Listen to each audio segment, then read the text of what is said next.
तो इस क्लास में हम देखेंगे नाटक का इतिहास। तो नाटक काव्य का एक महत्वपूर्ण रूप है।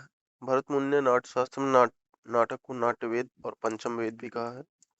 नाटक के संदर्भ में भरत मुनि का कहना है कि ना कोई ऐसा ज्ञान है, ना शिल्प है, ना विद्या है, ना ऐसी कोई कला है, ना कोई योग है, ना कोई कार्य ही है जो इस नाटक में प्रदर्शित ना किया जाता हो।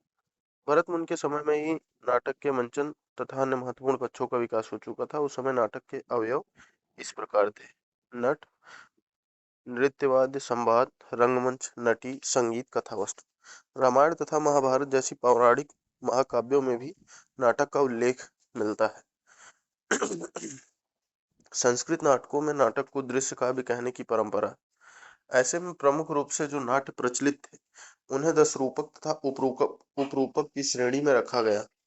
10 रूपक के 10 तथा उपरूपक के 18 भेद माने जाते हैं, जिनका वर्णन नीचे किया गया है। तो 10 रूपक के भेदों का वर्णन: नाटक कथा स्रोत, पंच संधि युक्त तथा पौराणिक, ऐतिहासिक या सामाजिक। पात्र कौन होगा इसका: ईश्वर या ईश्वरांश या फिर कोई महाराज। अंक इसमें 5 से 10 अंकों तक हो सकता है। फिर आता है प्रकरण। इसका कथा स्रोत कल्पना आश्रित होता है। इसमें नायक होगा कोई ब्राह्मण हो सकता है, कोई धनी या मंत्री हो सकता है, कुलवधू, मंत्री कन्या, वेश्या, नायिका मतलब हो सकती है। इसके अंक कोई निर्धारित नहीं है। भाण रूपक का एक भेद है, जिसका कथा स्रोत सामाजिक जीवन होगा। पात्र इसका कोई धूर्त व्यक्ति होगा और इसमें अंकों की संख्या 1 होगी। श्रृंगार रस की प्रमुखता होगी। इसका उद्देश्य हास्य व्यंग है। फिर आता है व्यायोग। कथा स्रोत इसका इतिहास प्रसिद्ध है। यह भी 1 अंकों का होगा। रस इसका रौद्र या वीर रस की प्रमुखता होगी। उद्देश्य युद्ध की भयानकता का वर्णन होगा। समवाकार।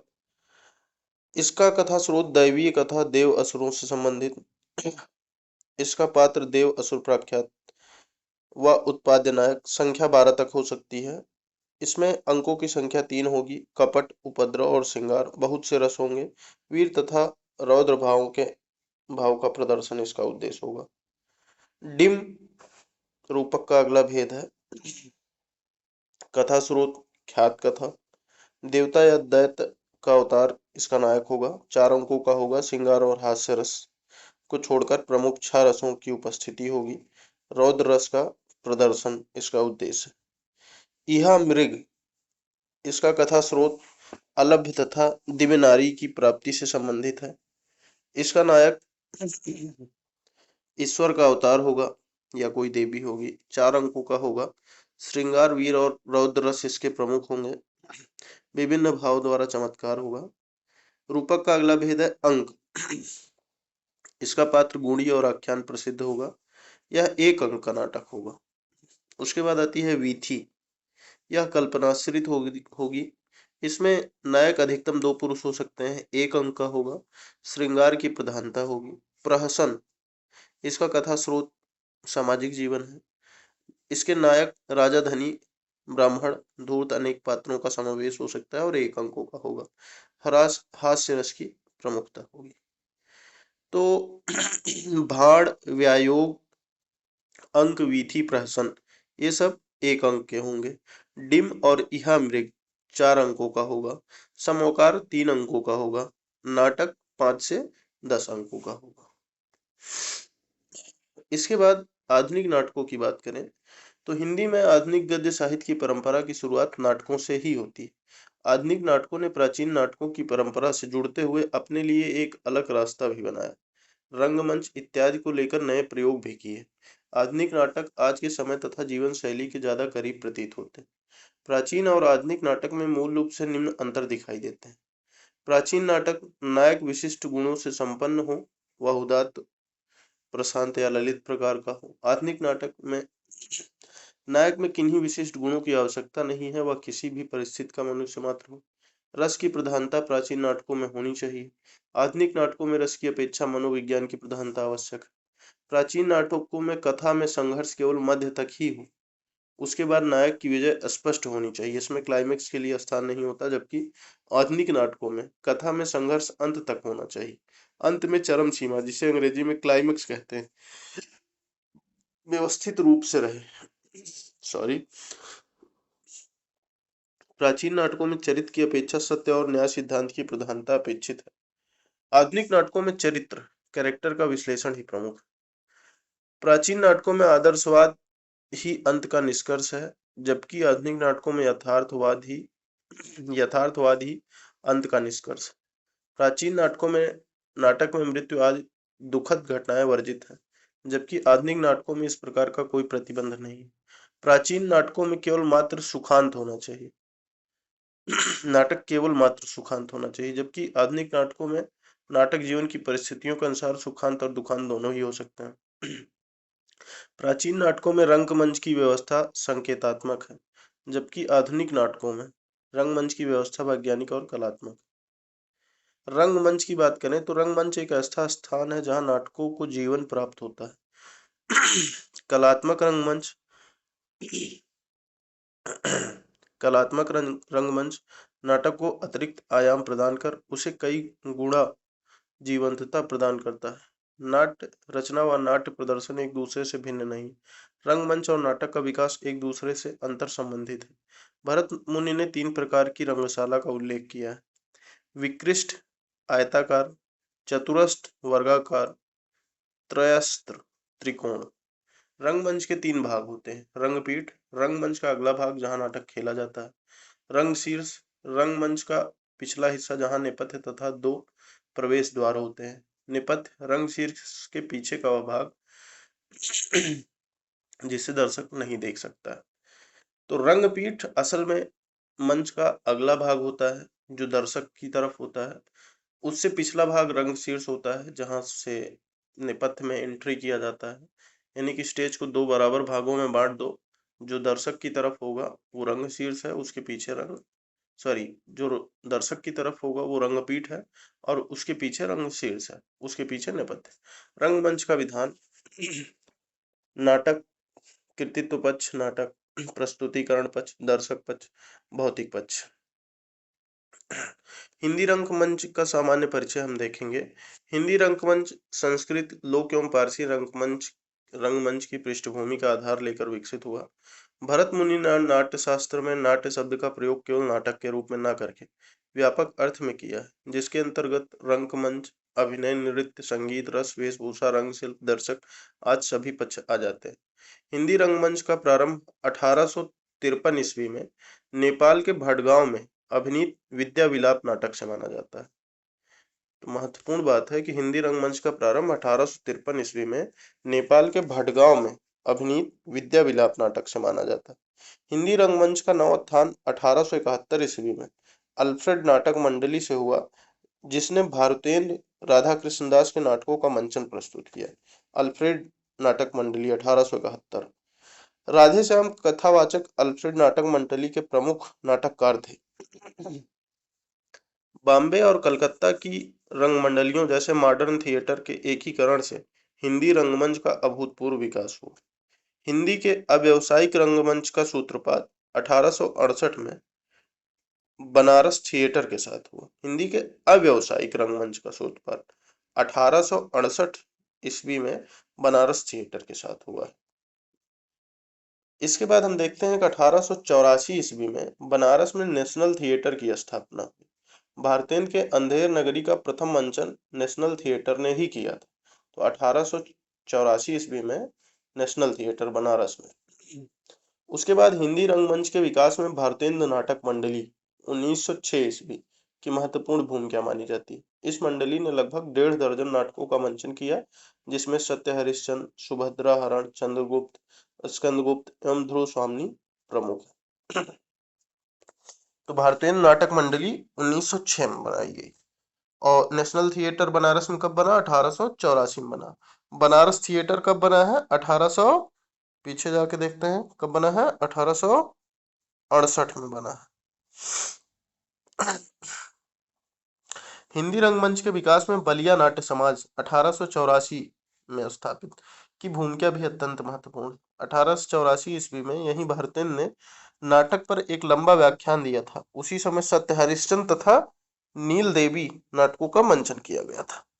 हिंदी रंगमंच के विकास में इलाहाबाद के प्रमुख नाट्य मंच जैसे आर्य नाट्य सभा, श्री राम नाटक मंडली तथा हिंदी नाट्य समिति तथा कानपुर के प्रमुख नाट्य मंच जैसे भरत नाट्य समिति, भारतीय कला मंदिर का महत्वपूर्ण योगदान रहा। बिहार में पटना नाटक मंडली 1876 ईस्वी तथा अमेच्योर ड्रामेटिक्स एसोसिएशन उल्लेखनीय नाट्य मंच रहे। हिंदी रंगमंच के विकास में IPTA, Indian People's Theatre Association का नाम महत्वपूर्ण है। इसकी स्थापना 25 मई 1943 को बॉम्बे में आजादी की लड़ाई और विश्वव्यापी फांसीवाद विरोधी आंदोलन के गर्भ से हुआ। इप्टा आज भी काम करता है। अली सरदार, जाफरी, कैफी आजमी, बलराज साहनी, राजेंद्र रघुवंशी, रामविलास शर्मा, रांगे राघव, ख्वाजा अहमद अब्बास, उपेंद्र नाथ अस्क जैसे साहित्यकार, आलोचक तथा अभिनेता इससे जुड़े रहे हैं इप्टा से। 1944 ईस्वी में पृथ्वीराज कपूर ने पृथ्वी थिएटर की नींव रखी। इसकी स्थापना कर उन्होंने हिंदी रंगमंच को एक राष्ट्रीय स्वरूप प्रदान किया। भारत में रंगमंच के विकास को देखते हुए संगीत नाटक अकादमी द्वारा अप्रैल 1959 ईस्वी में राष्ट्रीय नाट्य विद्यालय की स्थापना की गई। इसके प्रथम निदेशक इब्राहिम अलका जी ने हिंदी नाट्य और रंगमंच को नगण्य व उपेक्षित स्थिति से ऊपर उठाकर बड़े फलक पर प्रतिष्ठित करने का उल्लेखनीय कार्य किया है। हिंदी रंगमंच के विकास में एक महत्वपूर्ण घटना कहानी के रंगमंच का उदय है। कहानियों को ज्यों का त्यों मंचित करने का आरंभ देवेंद्र राज अंकुर ने किया।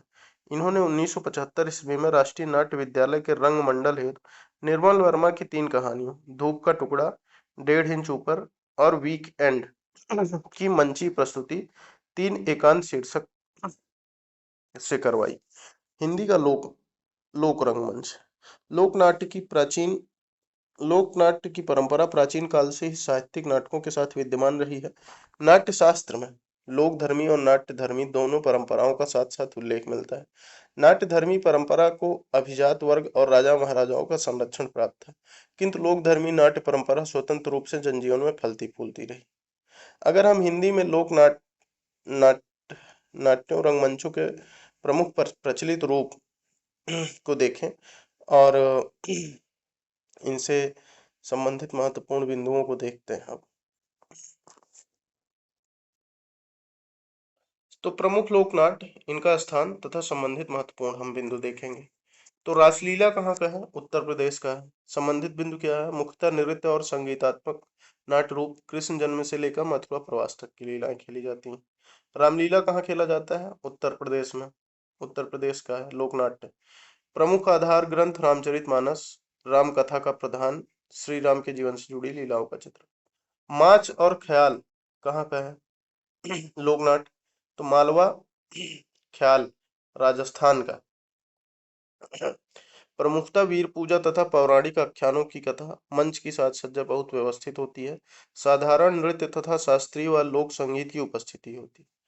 नौटंकी कहाँ का है? उत्तर प्रदेश का है। काव्य नृत्य संगीत तथा प्रदर्शन की प्रमुखता महत्ता, इसमें अभिनय का तत्व गौण होता है। कथा ऐतिहासिक, धार्मिक, पौराणिक, सामाजिक, लोक कथा, प्रेम कथा इत्यादि पर आधारित होती है। भगत कहाँ का है? आगरा या हाथरस के आसपास खेला जाता है। नौटंकी की ही परंपरा का एक रूप है। स्वांग कहाँ का है? स्वांग है हरियाणा का। नौटंकी की ही परंपरा का एक रूप है। तमाशा कहाँ का है? महाराष्ट्र का है। समसामयिक विषयों की प्रमुखता की प्रखरता, जिंदा दिली, वाक चातुरी, लावड़ी का मधुर गायन, श्रृंगार, भक्तिहास की प्रमुखता। यात्रा कहाँ है? यात्रा है बंगाल का। बांग्ला भाषा क्षेत्र, पश्चिम बंगाल, त्रिपुरा, उड़ीसा, बिहार इत्यादि। चैतन्य महाप्रभु के प्रभाव से कृष्ण जीवन की कथा, मंच खुला तथा चौकोर, वैष्णव भक्ति तथा कृष्ण लीला के अतिरिक्त सामाजिक, राजनीतिक तथा समसामयिक प्रश्नों पर भी नाटक होता है। भवई कहाँ का है? गुजरात और राजस्थान के कुछ इलाकों में खेला जाता है। नृत्य का सरलतम रूप, मंच दर्शकों के निकट, जिसे प्रौढ़ कहते हैं। मुंगल भवई लोक नाट्य का निजी वाद्य यंत्र है। धार्मिक पाखंड, सामाजिक विडंबनाएं प्रमुख विषय।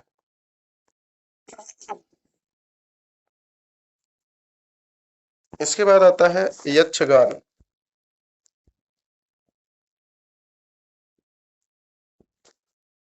हाँ, तो इसके बाद आता है यक्षगान। और यक्षगान दक्षिण भारत का है। अत्यंत प्राचीन श्रम एवं शैलीबद्ध लोकनाट्य, नृत्य, संगीत, भाव प्रदर्शन तथा पात्रों की वेशभूषा इसकी प्रमुख विशेषता है। उसके बाद आता है माचा। तो माचा है मध्य प्रदेश छत्तीसगढ़ का। संगीत और नृत्य आधार तत्व है। नृत्य तथा अभिनय शैली में संतुलन, स्थानीय बोली का सौंदर्य महत्वपूर्ण है। भाड़ या जशिन कहाँ का है? कश्मीर का। गीत संगीत नृत्य प्रधान लोकनाट्य, हास्य एवं सामाजिक कुरीतियों पर प्रहार। अंकिया कहाँ का है? असम का है। धार्मिक भावना से संबंध, संगीत नृत्य और काव्य का प्रयोग, भाषा में संस्कृत के श्लोक की उपस्थिति, संवाद नाटकीय तत्वों के कारण भाषा में विलक्षण। विदेशिया कहाँ का है? पूर्वांचल और बिहार का है। भिखारी ठाकुर इसके जनक है। करी करियाला कहाँ का है? करियाला है हिमाचल प्रदेश का।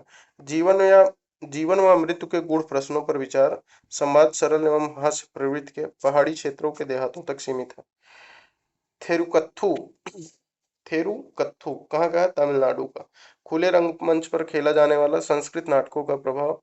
कट्टियकारन कट्टियकरण नामक एक पात्र होता है जो विदूषक, सूत्रधार तथा भाष्यकार आदि की भूमिका निभाता है। विषय महाकाव्यों, पौराणिक आख्यानों तथा रोजमर्रा के जीवन से है। कट्टियकरण। थेरकत्थु थेरुकत्थु तमिलनाडु। मुदियत्तु केरल। अनुष्ठानिक नाटक देवी काली के मंदिरों में आयोजित किया जाता है, जिसमें देवी द्वारा द्वारिका नामक दैत्य के संहार की कथा है। कृष्णाष्टम केरल। भगवान श्री कृष्ण की लीलाओं पर आधारित मानदेव द्वारा लिखी गई संस्कृत कविता कृष्ण गीत पर आधारित। कुडियट्टम केरल। इसका उद्भव चक्यार अभिनेताओं द्वारा मंदिरों के प्रांगण, कुलशेखर वर्मन भास इत्यादि द्वारा लिखित संस्कृत नाटकों में इसमें विदूषक संस्कृत संवादों को मलयालम भाषा में दर्शकों को समझाता है। नुक्कड़ नाटकों की बात की जाए तो नुक्कड़ नाटक 1975 से 1984 के दशक में एक आंदोलन के रूप में उभर कर आया। आम जनता तक और अधिक व्यापक पहुंच सुनिश्चित करने हो तो और आम बोलचाल की भाषा में जन समस्याओं को संबोधित करने की जरूरत होती है नुक्कड़ नाटक में। ब्रेख्त और ग्रोटोवस्की के विचारों और पश्चिम के स्ट्रीट थिएटर ने भी हिंदी में नुक्कड़ नाटकों के मंचन को प्रेरणा प्रदान की है। तो कुल मिलाकर इसमें नुक्कड़ नाटक में जानने वाली सिर्फ एक बात है कि नुक्कड़ नाटक 1975 से 1984 के दशक में एक आंदोलन के रूप में उभर कर आया। इसमें किया क्या जाता है कि लोकल जो समस्याएं हैं उनको उठा के लोग ये कम्युनिस्ट विचारधारा से प्रभावित कहा जा सकता है। ये चौराहे पे, सड़कों पे जहाँ पे भीड़ इकट्ठा हो सकती है, बाजारों में ऐसे पहुंच के ढोल बजाते हुए फिर एक नाटक ऐसे गाते हुए प्रस्तुत करते हैं। इसमें खास बात ये है कि हिंदी के नुक्कड़ नाटक निश्चित तौर पर इप्टा की प्रगतिशील विचारधारा एवं वामपंथी राजनीतिक साहित्य विचारधारा से गहन रूप से सम्मत रहे। नुक्कड़ नाटकों में सामाजिक, राजनीतिक, सामाजिक, सांस्कृतिक मुद्दों पर आधारित नाटकों को मंचन के लिए वरीयता दी जाती है। एक और प्रेमचंद तथा अन्य लेखकों की कहानियां नुक्कड़ मंच का मुख्य केंद्र बन गई। दूसरी ओर कई प्रतिबद्ध नाटककार भी नाट्य लेखन करते रहे। इसमें गुरशरण सिंह, सफदर हाशमी, राधा कृष्ण सहाय, विभू कुमार, रमेश उपाध्याय, असगर वजाहत, स्वयं प्रकाश, राजेश कुमार आदि के अतिरिक्त कई नए नाटककार भी इस दिशा में सक्रिय हुए। 30-40 मिनट में जानी पहचानी घटनाओं में स्थितियों की कई तनावपूर्ण पहलुओं को उजागर करके नुक्कड़ नाटक दर्शकों को उकसाना और प्रेरित करना चाहता है। उसकी भाषा, उसके छोटे छोटे दृश्य, तीव्रता, प्रखरता, प्रत्यक्ष साझेदारी, गीत संगीत, एक्शन, व्यंग व वक्रोक्त प्रभावशाली संवाद उसकी मौलिकता के आधार है। दिल्ली में नुक्कड़ नाटक को लोकप्रिय बनाने में सफदर हाशमी की भूमिका अविस्मरणीय है।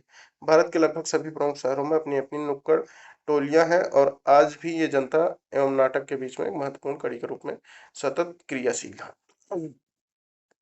आगे हम बात करेंगे हिंदी नाटक का सामान्य परिचय। अब हम भूमिका हम देख चुके हैं, अब हम देखेंगे हिंदी में नाटक की शुरुआत कहाँ से हो रही है, क्या क्या इसमें डेवलपमेंट हुए हैं और कौन कौन से नाटककार हैं। हिंदी के प्रथम नाटक के संबंध में विद्वानों में मतभेद है। भारतेंद्र ने भी हिंदी के आरंभिक नाटकों को लेकर अपना भिन्न मत प्रस्तुत किया। इससे संबंधित तालिकाएं निम्न प्रकार की।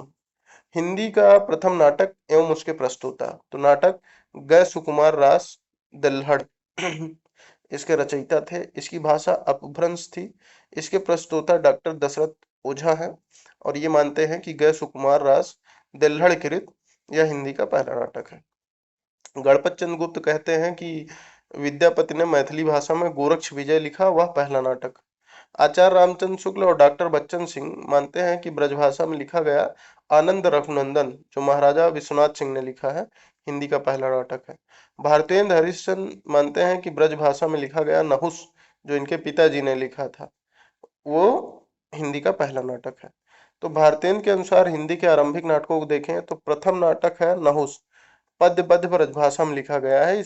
इनके इसके नाटककार हैं गोपाल चंद गिरधर दास, ये भारतेंद्र जी के पिता थे। और द्वितीय नाटक भारतेंद्र मानते हैं कि शकुंतला है, जो 1862 में लिखा गया, इसको लिखा है राजा लक्ष्मण सिंह ने। नहुस जो है 1859 में लिखा गया है। तृतीय जो नाटक भारतेंद्र के अनुसार है वो है विद्या सुंदर, जो 1868 में भारतेंद्र हरिश्चंद्र ने खुद लिखा है। और चतुर्थ नाटक वो मानते हैं सप्ताह संवरण को, जो 1883 में श्रीनिवास दास द्वारा लिखा गया है। तो हिंदी भाषा के तो हिंदी का पहला नाटक उसी को मान लिया जाएगा जिसको बच्चन सिंह और आचार्य शुक्ल ने माना है, आनंद रघुनंदन को, जो महाराजा विश्वनाथ सिंह ने लिखा था। हिंदी भाषा के पूर्व पूर्व आधुनिक प्रमुख नाटककार व उनकी कृतियां।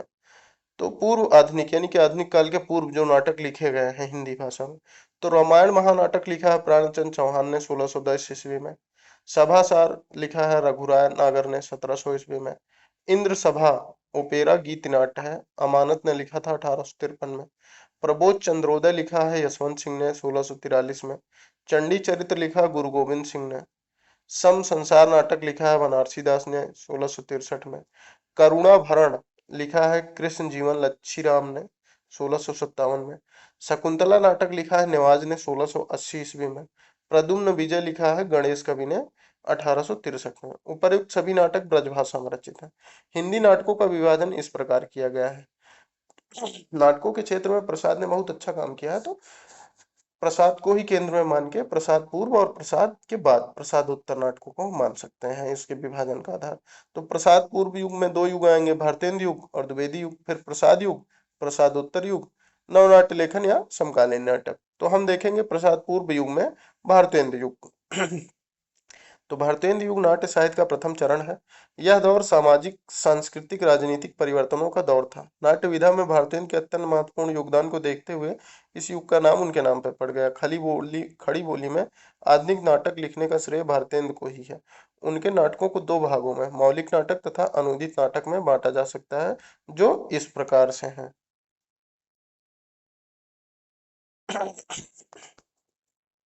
अगर हम बात करें इनके मौलिक नाटकों की, तो इनका नाटक है वैदिकी हिंसा, हिंसा न भवति, 1873 में लिखा गया, और यह एक प्रहसन है। प्रहसन की विशेषता मैंने क्या अभी पीछे हमने देखी थी, यह एक अंकों का होता है। वर्ण विषय क्या है इसका, वैदिक धर्मानुयायियों के पाखंड का चित्रण। तो वैदिकी हिंसा, हिंसा न भवति 1873। विशस्य विस्मौधम विशस्य विस्मौषधम 1876, एक पत्रीय नाटक, भाड़ है ये। रूपक का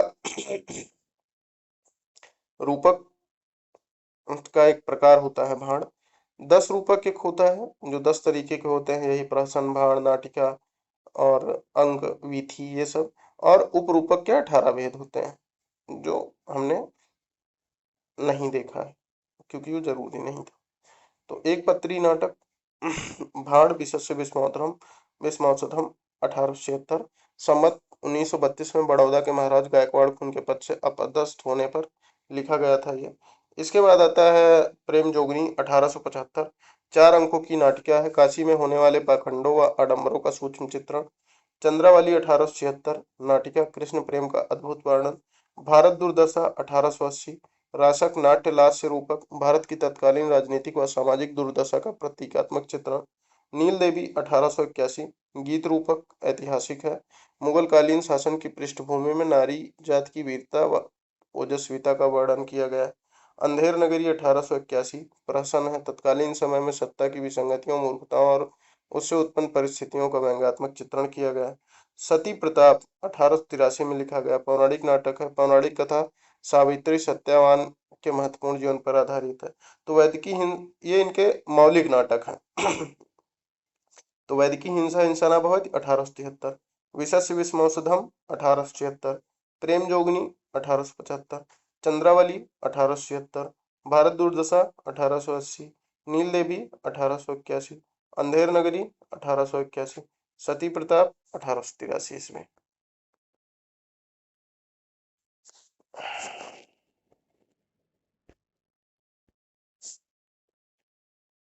इसके बाद हम देखेंगे भारतेंद्र हरिश्चंद्र के अनूदित नाटकों को। तो रत्नावली 1868 नाटिका है।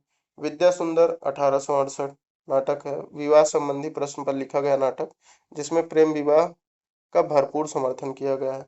पाखंड विडंबन 1872 में लिखा गया रूपक है। पाखंड एवं पाखंडियों से बचने का संदेश तथा वैष्णव भक्ति की महत्ता तथा उदात्तता का वर्णन किया गया है। धनंजय विजय 1873 व्यायोग महाभारत की कथा पर आधारित अर्जुन की कौरवों की सेना को अकेले परास्त करने की वीरता का वर्णन किया गया है। मुद्रा राक्षस 1878 में अनुवाद किया गया है। यह एक नाटक है। चाणक्य की राजनीति प्रौढ़ता तथा उसके सूक्ष्म ज्ञान का चित्रण किया गया है मुद्रा राक्षस में। दुर्लभ बंधु 1880 मर्चेंट ऑफ वेनिस का अनुवाद किया गया है। कर्पूर मंजरी 1875 एक सट्टक है। ये एक सुंदर कन्या का एक बुद्धिहीन राजा से विवाह का वर्णन किया गया है कर्पूर मंजरी में। सत्य हरिश्चंद्र 1875 में अनुवाद किया गया। सत्यवादी राजा हरिश्चंद्र की सत्य के प्रति निष्ठा का वर्णन किया गया है। भारत जननी 1877 लघुनाथ या अपेय है। भारतीय जीवन में पारिवारिक कला तथा उससे उपजी दुस्थिति का चित्रण किया गया। दुर्लभ बंधी नाटक को जो मर्चेंट ऑफ वेनिस का अनुवाद है वंशपुरा का महाजन नाम से भी जाना जाता है। लघुनाट्य भारत जननी को आलोचक दशरथ ओझा ने आधुनिक युग का उत्तम एकांकी माना है। तो भारतेंद्र हरिश्चंद्र की बात करें तो भारतेंद्र ने नाटकों के माध्यम से जन सामान्य को जागृत करने का कार्य किया था। साथ ही प्राचीन संस्कृति के प्रति प्रेम जगाने मानवीय मूल्यों के प्रति आस्था बनाए रखने का प्रयास किया। अगला पॉइंट भारत ने सन 1883 ईस्वी में नाटक के लिए उपयोगी नाटक अथवा दृश्यकाव्य नाम से एक महत्वपूर्ण निबंध लिखा है। इसके बाद भारतेंद्र जी का जितने भी पॉइंट दिए गए हैं इन सबको पढ़ने की जरूरत नहीं है। अगला सबसे जरूरी पॉइंट है ये इस तरफ का रंगमंची दृष्टि से दूसरे लाइन में यहाँ पर रंगमंची दृष्टि से वह प्रायः सभी परंपरा की रीतियों का अनुसरण करते हैं जैसे नंदी पाठ मंगलाचरण आदि। वैसे उन्होंने नील देवी नामक दुखांत नाटक लिखकर पाश्चात्य नाट्य परंपरा से भी प्रभाव ग्रहण किया है। भारत दुर्दशा में भी दुखांत का प्रभाव विद्यमान है। उन्होंने गर्भांग को दृश्य के अर्थ में स्वीकार किया और बांग्ला नाटकों की ओर संकेत करते हुए कहा कि प्राचीन की अपेक्षा नवीन की परम मुख्यता बारंबार दृश्यों को बदलने में है और इसी हेतु एक एक अंक में अनेक अनेक गर्भांगों की कल्पना की जाती है। पहली बार हिंदी के मौलिक रंगमंच की स्थापना का प्रयास किया गया। तो ये सारी विशेषताएं हैं इनके बारे में। आगे हम देखेंगे भारतेंद्र ने मौलिक व अनूदित दोनों मिलाकर 17 नाटकों का सृजन किया। उनके द्वारा अनूदित नाटकों संबंधी तालिकाएं इस प्रकार। तालिकाएं देखनी है तो हमें रोटेट करना पड़ेगा इसको। तो इनका नाटक है रत्नावली 1868। मूल नाम रत्नावली नाटिका। मूल नाटककार इसके हर्ष हैं। इसकी मूल भाषा संस्कृत है। विद्या सुंदर 1868 में इन्होंने अनुवाद किया इसका 1868 में। इसका मूल नाम है चौर पंचाशिका संस्कृत का। विद्यासागर बांग्ला का हिंदी अनुवाद है। चौर पंचाशिका संस्कृत में था उसका अनुवाद विद्यासागर ने बांग्ला में किया। फिर विद्या सुंदर नाम से हिंदी में अनुवाद कर दिया इन्होंने भारतेंद्र जी ने। इसके मूल नाटककार चौर कवि थे संस्कृत में और यतीन्द्र मोहन कुमार ने बांग्ला में इसको नाटक किया अनुवाद किया था विद्यासागर नाम से। संस्कृत से बांग्ला हुआ बांग्ला से ये हिंदी हुआ। पाखंड विडंबन 1872। मूल नाम इसका प्रबोध चंद्रोदय था। इसके मूल कवि थे कवि कृष्ण मिश्र और ये बांग्ला भाषा थी इसकी। धनंजय विजय 1873। मूल नाम धनंजय विजय। मूल नाटककार इसके कंचन कवि थे। यह संस्कृत में लिखा गया था। कर्पूर मंजरी 1875 में अनुवाद किया इन्होंने और मूल नाम इसका कर्पूर मंजरी था। मूल नाटककार इसके राजशेखर थे और मूल भाषा इसकी प्राकृत थी। सत्य हरिश्चंद्र 1878 में इन्होंने अनुवाद किया। इसका मूल नाम चंड कौशिक था और इसके मूल नाटककार क्षेमेश्वर थे और यह संस्कृत में था। चंड कौशिक बन गया सत्य हरिश्चंद्र। और भारत जननी 1877 में जो अनुवाद किया गया है ये भारत माता इसका मूल नाम था और ये बांग्ला भाषा में था। मुद्रा राक्षस 1878 में था और इसका मूल नाम भी मुद्रा राक्षस था। ये इसका मूल नाटककार मुद्रा राक्षस के नाटककार विशाख दत्त हैं सब जानते ही हैं। संस्कृत भाषा में था ये। और दुर्लभ बंधु मर्चेंट ऑफ वेनिस 1880 में विलियम शेक्सपियर ने। हिंदी का पहला मौलिक अपेरा गीत नाट्य भारत जननी को माना जाता है। भारतेंद्र युगीन अन्य प्रमुख नाटक व उनके रचनाकारों को अगर हम देखें तो नाटककार हैं अंबिका दत्त व्यास, इनका नाटक है ललिता, भारत सौभाग्य, 1887 में। उसके बाद हरिदत्त दुबे, इन्होंने लिखा महारास। खड़क बहादुर मल्ल ने लिखा महारास, रति, कुसुमायुध, भारत आरत, कल्पवृक्ष। सूर्य नारायण सिंह ने लिखा श्यामानुराग नाटिका। चंद्र शर्मा ने लिखा उषाहरण। कार्तिक प्रसाद खत्री ने लिखा उषाहरण। अयोध्या सिंह उपाध्याय हरिओद का नाटक है प्रद्युम्न विजय, 1893 ईस्वी। रुक्मिणी परिणय, 1894 ईस्वी। तो अयोध्या सिंह उपाध्याय के दो नाटक हैं जो महत्वपूर्ण है, प्रद्युम्न विजय 1893, रुक्मिणी परिणय 1894। श्रीनिवास दास का नाटक है रणधीर प्रेम मोहिनी, 1870। तप्ता संवरण, 1883। संयोगिता स्वयंवर, 1886। प्रहलाद चरित, 1888। श्रीनिवास दास की ये नाटक बहुत महत्वपूर्ण है। संयोगिता स्वयंवर 1886, रणधीर प्रेम मोहिनी 1877, तप्ता संवरण 1883, प्रहलाद चरित 1888। फिर बालकृष्ण भट्ट ने नाटक लिखा है जैसा काम वैसा परिणाम, 1877। नई रोशनी का विष, 1884। नल दमयंती स्वयंवर विलिहन लला, 1895। आचार विडंबना विडंबन, 1899।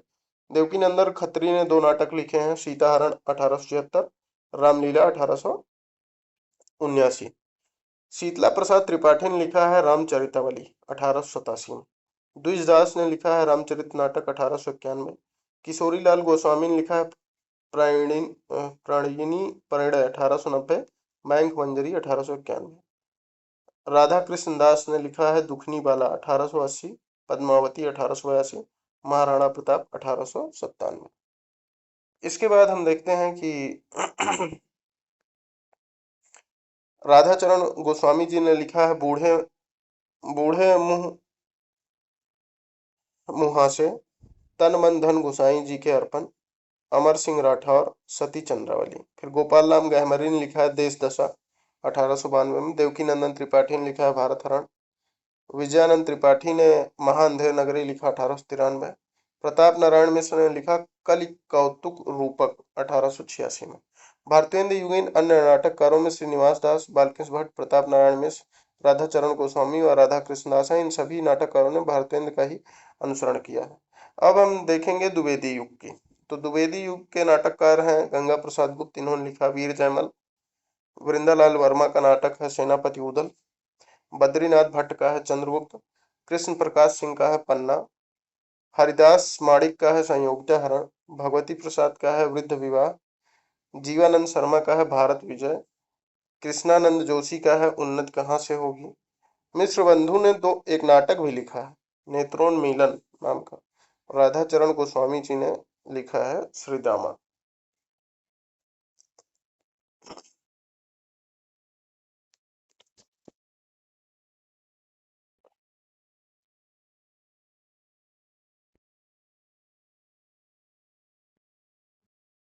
तो अभी हम द्विवेदी युग को देख रहे हैं। तो द्विवेदी युग में शिवनंदन साहा ने लिखा सुदामा, ब्रजनंदन साहा ने लिखा उद्धव, नारायण मिश्र ने लिखा कंसवध, राम नारायण मिश्र ने लिखा जनक बाड़ा, गंगा प्रसाद ने लिखा रामाभिषेक, गिरधर लाल ने लिखा रामोन यात्रा, नारायण साहा ने लिखा रामलीला, राम गुलाम लाल ने लिखा धनुष्य की लीला, महावीर सिंह ने लिखा नल दमयंती, गौचरण गोस्वामी ने लिखा अभिनवगढ़। इसके बाद सुदर्शनाचार्य ने लिखा अनर्क नल चरित, बांके बिहारी लाल ने लिखा सावित्री नाटिका, बालकृष्ण भट्ट ने लिखा वेणु संहार, बालकृष्ण भट्ट का एक नाटक है वेणु संहार। लक्ष्मी प्रसाद ने लिखा उर्वशी, हनुमंत सिंह ने लिखा सती चरित, शिवनंदन मिश्र ने लिखा शकुंतला, बद्रीनाथ भट्ट ने लिखा कुरुवहन दहन, माधव शुक्ल ने लिखा महाभारत पूर्वार्ध, हरिदास माणिक ने लिखा पांडव प्रताप, माखनलाल चतुर्वेदी का नाटक है कृष्णार्जुन युद्ध 1918। अब हम बात करेंगे प्रसाद युग की। तो जयशंकर प्रसाद के नाटकों की बात की जाए तो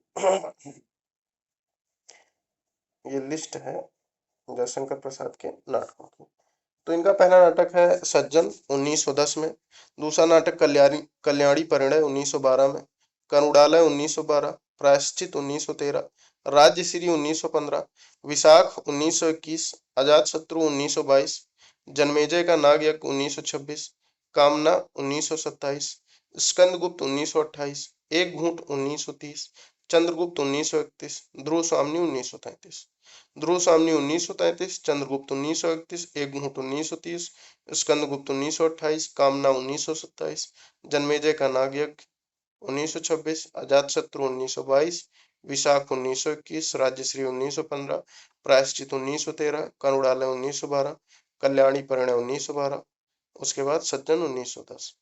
तो सज्जन का वर्ण विषय है सज्जन 1910 महाभारत के कथानक पर आधारित, कल्याणी परिणय 1912 चंद्रगुप्त चाणक्य व विदेशी आक्रमणकारी सेल्यूकस की कथा, करुणालय 1912 पितृभक्त सुनह सेप एवं राजकुमार रोहित की पौराणिक कथा का चित्रण, प्रायश्चित 1913 जयचंद की मृत्यु की घटना का गैर ऐतिहासिक वर्णन तथा साथ ही पृथ्वीराज व शहाबुद्दीन मोहम्मद गौरी का वर्णन, राज्यश्री 1915 हर्षचरित तथा चीनी यात्री ह्वेनसांग की कथा को आधार बनाकर लिखा गया, विशाख 1921 कल्हड़ की प्रसिद्ध कृति राज तरंगणी के शुरुआती भाग के आधार पर लिखा गया नाटक, अजातशत्रु 1922 चार राज्यों मगध काशी कौशाम्बी कौशल को आधार बनाकर लिखा गया नाटक, जिसमें मगध चारों राज्यों के केंद्र में है, जन्मेजय का नागयज्ञ 1926 महाभारत की कथा पर आधारित जन्मेजय के सर्पयज्ञ तथा आर्य और नाग की परस्पर मित्रता का चित्रण,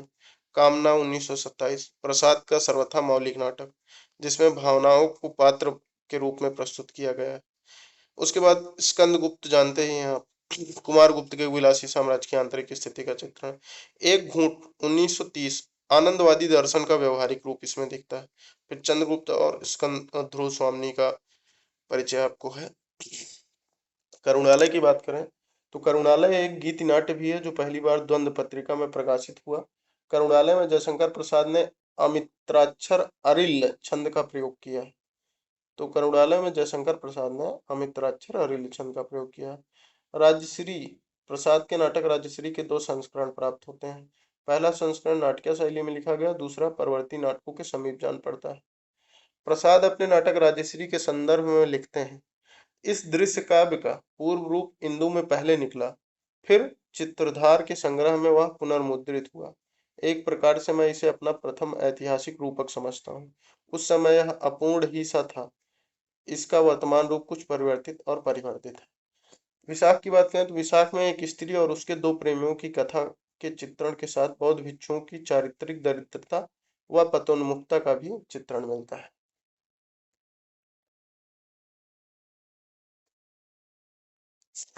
अब हम देखेंगे विशाख नाटक में प्रसाद पर कहीं कहीं थिएट्रिक कंपनियों के नाटक की छाया भी दिखाई देती है। अजात शत्रु की बात करें तो आलोचक दशरथ ओझा ने अजात शत्रु के संबंध में लिखा है कि प्रसाद ने विविध नाटकों को श्रृंखलाबद्ध करने का जो प्रथम प्रयास किया उसमें उन्हें सफलता मिली। इसी कारण वे आगे चलकर समग्र उत्तरी भारत के विविध राज्यों की अनेक घटनाओं को एक सूत्र में ग्रंथित कर स्कंदगुप्त और चंद्रगुप्त नाटक लिखने में सफल हुए। अजातशत्रु नाटक इस नए प्रयोग की प्रथम कृति होने से विशेष महत्वपूर्ण है। जन्मेजय का नागयज्ञ प्रसाद ने प्रथम बार इस नाटक में आर्यों और अनार्यों के युद्ध का वर्णन किया है। इस नाटक में प्रसाद जीवन की पूर्णता का आधार आस्तिकता को मानते हैं। कामना, इसे रमेश चंद्र शाह ने कामायनी का पूर्वराग कहा। कामना नाटक प्रबोध चंद्रोदय की शैली को आधार बनाकर लिखा गया नाटक है। प्रसाद के अन्य नाटकों की भांति इस नाटक में इतिहास की कथा को आधार नहीं बनाया गया है, बल्कि यह पूर्णतः कल्पना पर आधारित नाटक है। महत्वपूर्ण बात है यह कि प्रसाद के अन्य नाटकों की भांति इस नाटक में इतिहास की कथा को आधार नहीं बनाया गया, बल्कि यह पूर्णतः कल्पना पर आधारित नाटक। इस नाटक में आधुनिक सभ्यता की कृत्रिमता के प्रभाव के विरोध के साथ मानव व प्रकृति के प्रेम सामंजस्य का चित्रण मिलता है। परोक्ष रूप से इस नाटक पर महात्मा गांधी के विचारों का प्रभाव देखा जा सकता है। कामना प्रसाद का संस्कृत प्रधान नाटक है, जबकि उनके अन्य नाटक चरित्र प्रधान है। बाबू गुलाब राय ने लिखा है कि कामना में विचार गंभीरता है, सफल चरित्र चित्रण है, भाषा में माधुर्य और कल्पना में कोमलता है। डॉक्टर दशरथ ओझा लिखते हैं कि कामना में जिस प्रतीकात्मक शैली का सूत्रपात हुआ है, यह आगे चलकर आंसू काव्य, प्रतिध्वनि कहानी और एक घूंट नाटक में विकसित हुई और वह कामायनी में प्रस्फुटित हो गई।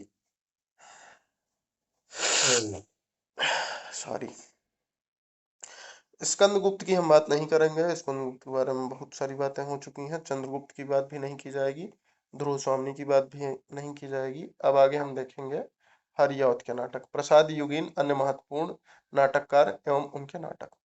तो हरिऔध ने लिखा प्रद्युम्न विजय व्यायोग 1936, रुक्मिणी परिणय 1937। प्रेमचंद के दो नाटक हैं संग्राम और करबला।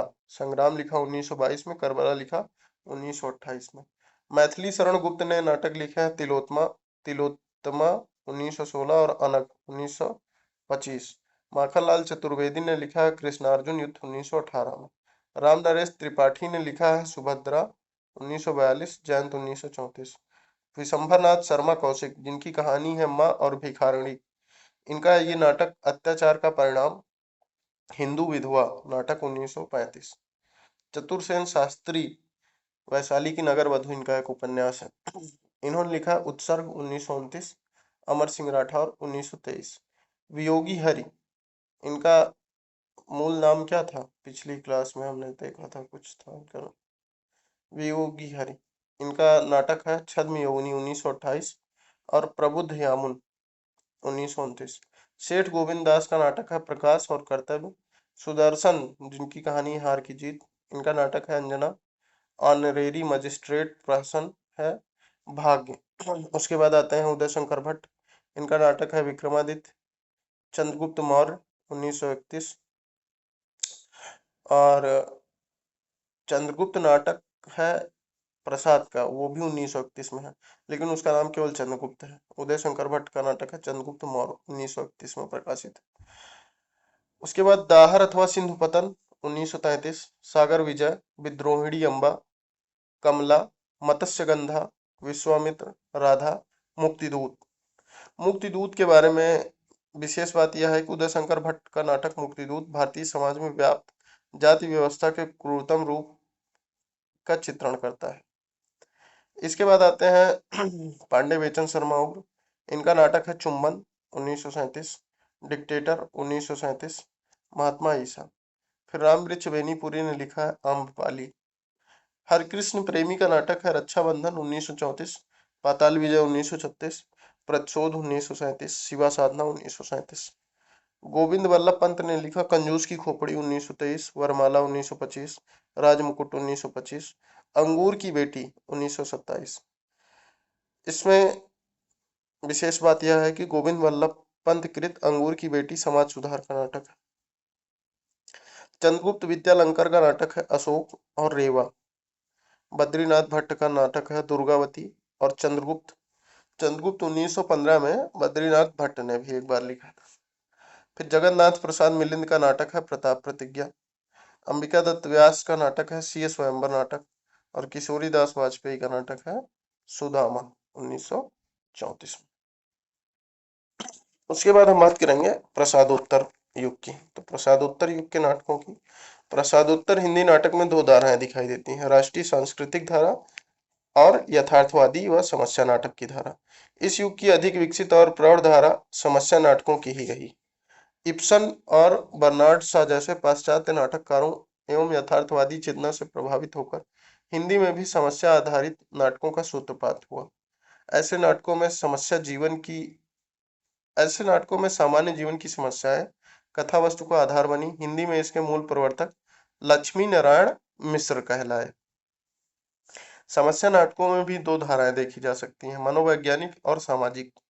मनोवैज्ञानिक समस्या प्रधान नाटकों में मुख्यतः काम संबंधी समस्याओं का विश्लेषण। तो सबसे पहले एक प्रसादोत्तर जो हिंदी नाटक लिखे गए उनकी दो धाराएं हुई, एक राष्ट्रीय सांस्कृतिक धारा और एक हुई यथार्थवादी और समस्या नाटक। तो ये जो समस्या नाटक है इसकी भी दो धाराएं हुई, पहली एक मनोवैज्ञानिक और एक दूसरी सामाजिक। मनोवैज्ञानिक के अंतर्गत क्या आता है? मनोवैज्ञानिक समस्या प्रधान नाटकों में मुख्यतः काम संबंधी समस्याओं का विश्लेषण मनोविज्ञान व मनोविश्लेषण के माध्यम से प्रस्तुत किया गया है। सामाजिक नाटकों में युगीन सामाजिक समस्याओं का समाधान आदर्शवादी दृष्टिकोण से प्रस्तुत किया गया है। इन्होंने जीवन के प्रति शुद्ध बौद्धिकतावादी दृष्टिकोण का प्रतिपादन किया है और रोमांटिक भावुकतावादी दृष्टिकोण का विरोध किया है। इनके अधिकांश नाटकों में यौन प्रवृत्तियों एवं काम संबंधी समस्याओं को ही विशेष महत्व दिया गया है। उपेंद्र नाथ अश्क ने न तो विशुद्ध यथार्थवादी दृष्टिकोण ही अपनाया है, न विशुद्ध आदर्शवादी दृष्टिकोण। उनके नाटकों में आदर्शोन्मुख यथार्थवाद की प्रवृत्ति पाई जाती है। उड़ान, कैद, छठा बेटा, अंजुदती आदि उनके उल्लेखनीय नाटक हैं। अपने नाटकों में उन्होंने स्त्री शिक्षा, नारी स्वतंत्र, विवाह समस्या आदि का समाधान देने का प्रयास किया है।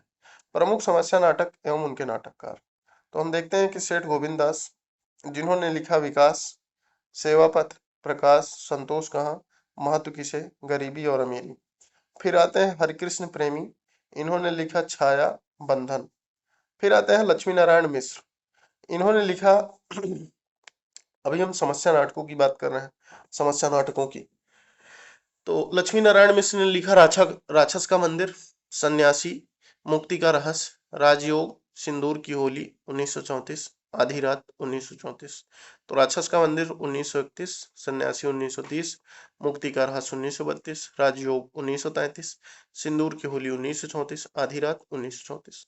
फिर उपेंद्र नाथ अस्क के समस्या नाटक है, लक्ष्मी का स्वागत 1935, स्वर्ग की झलक 1940, छठा बेटा 1940, जय पराजय 1937, देवताओं की छाया 1940, अलग अलग रास्ते 1954, अंजो दीदी 1955, भंवर 1961, बड़े खिलाड़ी 1967, लौटता हुआ दिन 1972, कैद और उड़ान।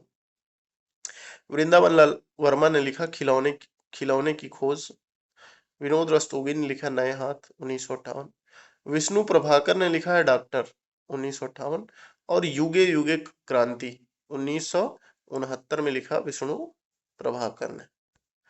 इसके बाद हम देखेंगे प्रमुख राष्ट्रीय सांस्कृतिक नाटक एवं उनके नाटककारों की, तो सेठ गोविंद दास का नाटक है कर्ण। फिर आते हैं उदय शंकर भट्ट, इन्होंने लिखा राधा, मुक्तिपथ, शक विजय, अशोक वन वंदिनी, गुरु द्रोण का अंतर्निरीक्षण, अश्वत्थामा, असुर सुंदरी। फिर पांडे बेचन शर्मा उग्र का है गंगा का बेटा 1940 में। हरिकृष्ण प्रेमी, इन्होंने लिखा स्वप्न भंग, आहुति, उद्धार, प्रकाश स्तंभ, कीर्ति स्तंभ, शतरंज के खिलाड़ी 1955 में। शतरंज के खिलाड़ी एक कहानी भी है प्रेमचंद की, और इनका नाटक भी है हरिकृष्ण प्रेमी का। संरक्षक, सांपों की सृष्टि, रक्तदान, आन का मान, अमर आन, अमर बलिदान, अमृत पुत्री। फिर आते हैं लक्ष्मी नारायण मिश्र, जो इधर सिंदूर की होली नाटक लिख चुके थे प्रमुख समस्या नाटकों में। अभी ये इस धारा में भी है, राष्ट्रीय सांस्कृतिक नाटक भी इन्होंने लिखा है। इनका नाटक है अशोक 1927, गरुड़ध्वज 1945, वत्सराज 1950, दशाश्वमेध 1950, वितस्ता की लहरें 1953, धरती का हृदय, काल विजय, गंगा द्वार 1974। फिर वृंदालाल वर्मा इधर समस्या नाटक भी लिख चुके हैं, वृंदालाल वर्मा खिलौने की खोज, और राष्ट्रीय नाटक में इन्होंने लिखा है झांसी की रानी, पूर्व की ओर, बीरबल, कश्मीर का कांटा 1948, फूलों की बोली 1947, ललित विक्रम 1953। गोविंद वल्लभ पंत ने लिखा है राजमुकुट, अंतापुर का छिद्र, ययाति, तुलसीदास, आत्मदीप। राम कुमार वर्मा ने लिखा है कौमुदी महोत्सव विजय पर। श्री रांगे राघव ने लिखा है स्वर्ग भूमि का यात्री। अब हम बात करेंगे सेठ गोविंद दास की, तो सेठ गोविंद दास ने अपने नाटक ग्रहण और त्याग में गांधीवाद तथा साम्यवाद में तुलना करते हुए दोनों के मध्य श्रेष्ठता के प्रश्न को उठाया है। गोविंद दास का पाकिस्तान नाटक भारत और पाकिस्तान के अल्पसंख्यकों में फैले असंतोष को चित्रित करता है। गोविंद वल्लभ पंत की रचना राजमुकुट में पन्ना धाय का अपने कर्तव्य की पूर्ति के लिए अपने बेटे के प्राणों तक के बलिदान का चित्रण किया गया है। मुसलमानों की राष्ट्रीय भावना तथा हिंदू मुस्लिम एकता का चित्रण सेठ गोविंद दास की कृत शेरशाह में किया गया है। अब इस सेठ गोविंद दास में गोविंद बल्लभ पंत का पॉइंट क्यों रख दिया गया है, नहीं समझ में आ रहा है मुझको। गोविंद बल्लभ पंत की रचना राजमुकुट, गोविंद बल्लभ पंत राजमुकुट 1935 है इनका नाटक। हरिकृष्ण प्रेमी की बात करते हैं। हरिकृष्ण प्रेमी ने अपने दो नाटक छाया और बंधन में क्रमशः नारी के स्वाभिमान तथा वेश्याओं के जीवन का चित्रण किया है। तो वेश्याओं का जीवन बंधन में हुआ है और नारी का स्वाभिमान आया है छाया में। हरिकृष्ण प्रेमी ने अपने नाटक स्वप्नभंग में हिंदू मुस्लिम एकता का चित्रण शाहजहां के बेटे के माध्यम से किया है। ये शाहजहां का बेटा वही दारा सिकोह रहा होगा जिसको औरंगजेब ने काट दिया था गला।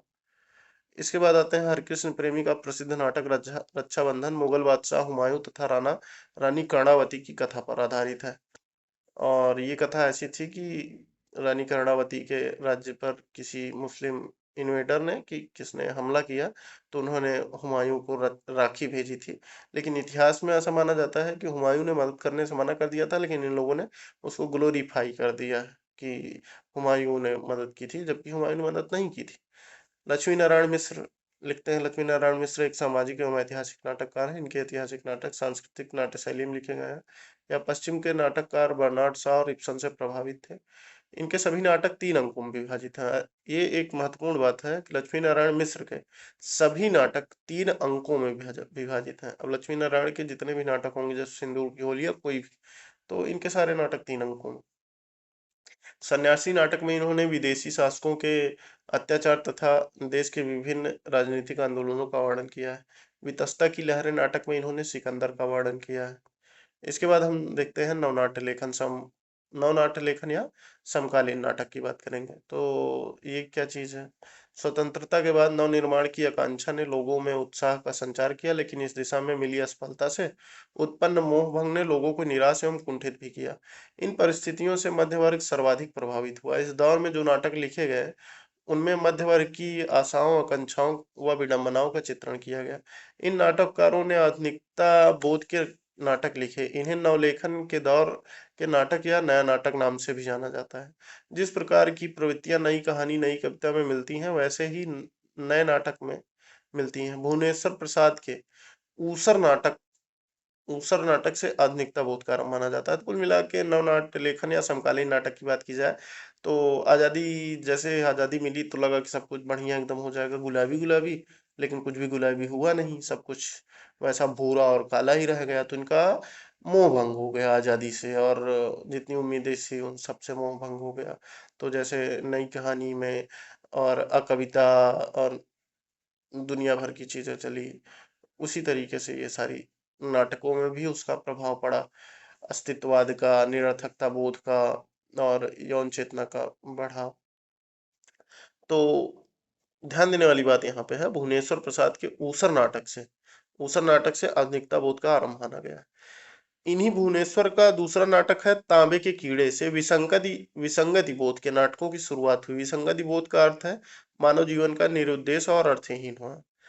कामू सैमुअल बैकेट की पाश्चात्य एब्सर्ड परंपरा से मिलते जुलते ऐसे नाटक काफी मात्रा में लिखे गए हैं। अब एब्सर्ड परंपरा क्या है, ये वैचारिक पृष्ठभूमि पढ़ने पे पता चलेगा एब्सर्ड परंपरा क्या है। हिंदी में एब्सर्ड नाटक को विसंगत अथवा असंगत नाटक कहा जाता है, कि मतलब जीवन में कुछ भी संगत नहीं है, सब कुछ विसंगति है। कि आदमी बाहर से थका हारा आया और घर पे कलह कलेश, तो हर चीज में विसंगति है, जीवन पूरा विसंगत है। यही एब्सर्ड है।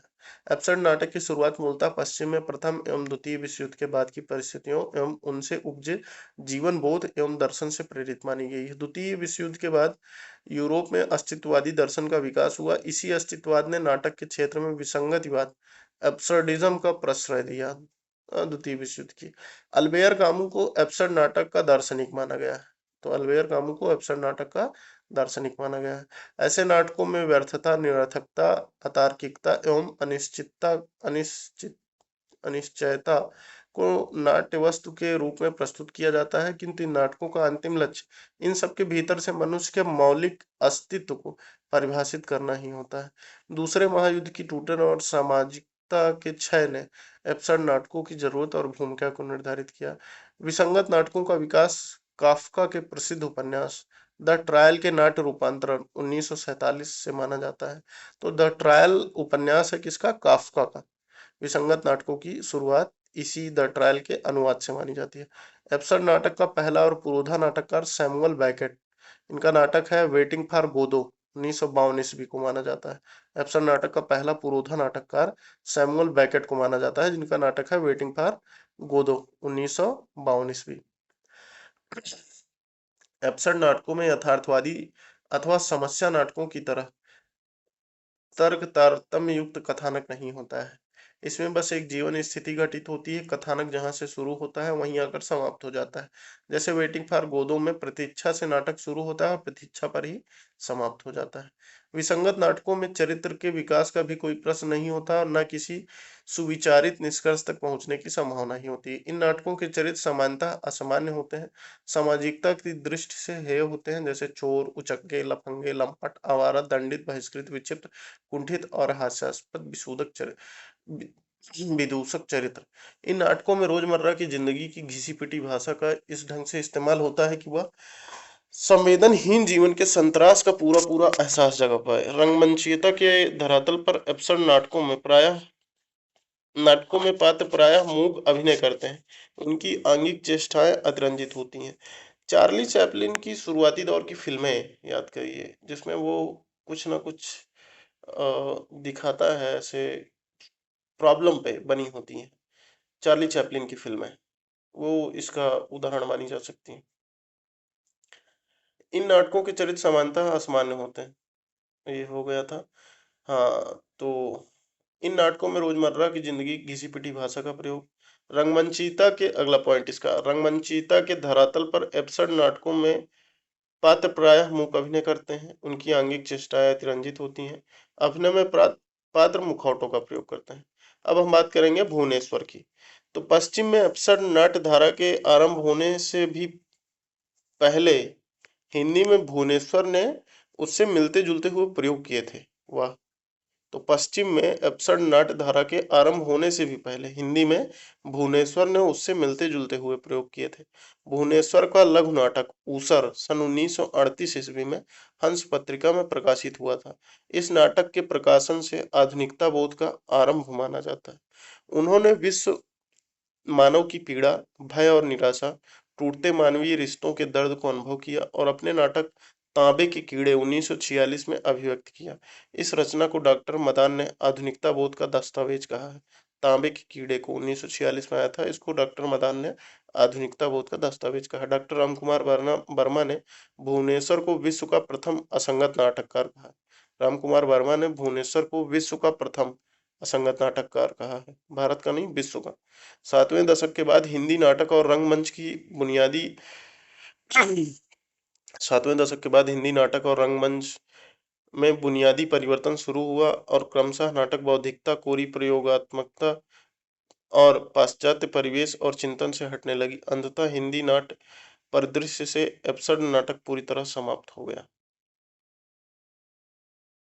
अब हम बात करेंगे प्रमुख समकालीन नाटक एवं उनके नाटककारों की। तो हमको इसको रोटेट करने की जरूरत पड़ेगी।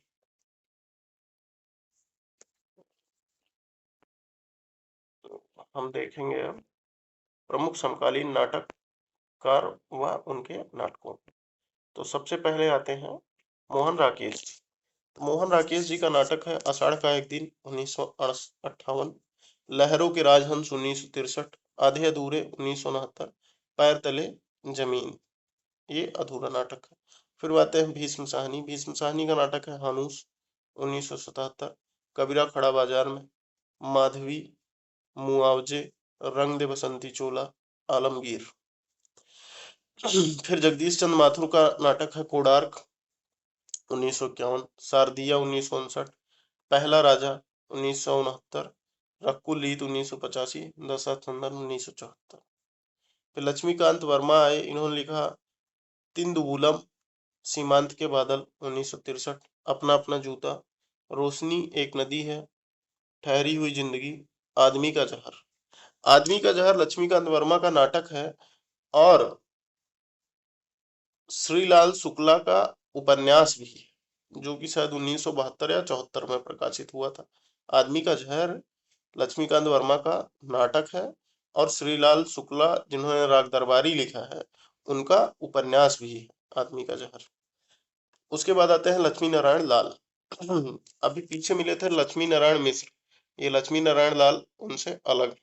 इन्होंने लिखा अंधा कुआं, मादा कैक्टस 1959, तीन आंखों वाली मछली, सूखा सरोवर, नाटक बहुरंगी, नाटक तोता मैना 1962 में, रात रानी, दर्पण, रक्तमाल, सूर्यमुख, कलंकी, मिस्टर अभिमन्यु 1971 में, कर्फ्यू 1972, दूसरा दरवाजा, अब्दुल्ला दीवाना, नरसिंह कथा, व्यक्तिगत, गुरु, यक्ष प्रश्न, एक सत्य हरिश्चंद्र, गंगा माटी, शगुन पंछी, सब रंग मोह भंग, पंचपुरुष, राम की लड़ाई, बलराम की तीर्थ यात्रा, कजरी वन, सुंदर रस, काफी हाउस में इंतजार, हाथी घोड़ा और चूहा।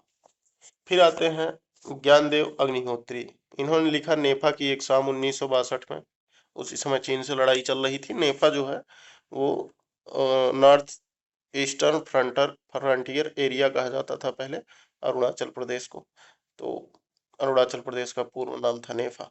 तो ज्ञानदेव अग्निहोत्री का नाटक है नेफा की एक शाम 1962, माटी जागीर, वतन की आबरू, अनुष्ठान, शुतुरमुर्ग, चिराग जल उठा।